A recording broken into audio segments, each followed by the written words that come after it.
ensaymada sugar, 1 cup na sugar. Test natin siya. Ito ay second dough, powder milk.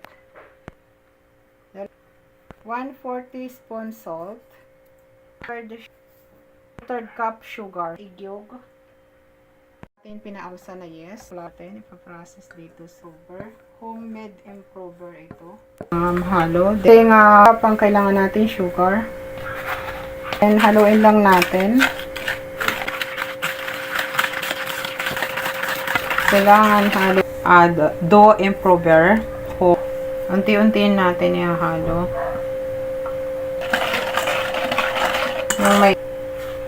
Ihalo lang natin ito.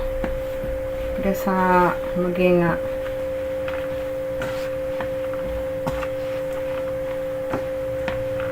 ang butter. Yung butter natin ay hindi siya melted butter. Yung room temperature yung ating butter. Ihalo lang natin. I-rest lang natin to ng 1 oras hanggang sa i-rest natin yun to. 2 oras. Iano na natin. Pahiran lang natin yung ating hugmahan dito. Ito. Ayan. Login lang natin to yung ating yung tatlo natin gagawin. Kasi ganyan. Ito. Ayan.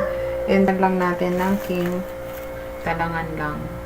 Press natin to 10 to 15. Yung ating butter is 50 grams cream cheese.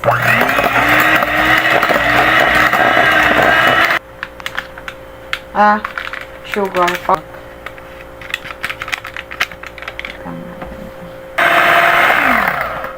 Then, yung ibabaw. Ayan, tapos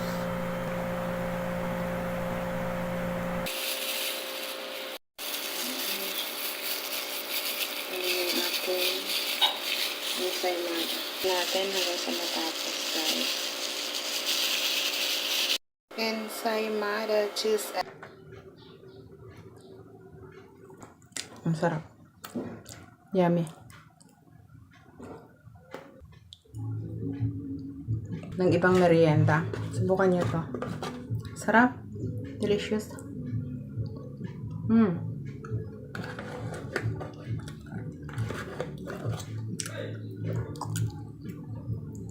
Mabubusog ka talaga. Yung isa nito mabubusog ka.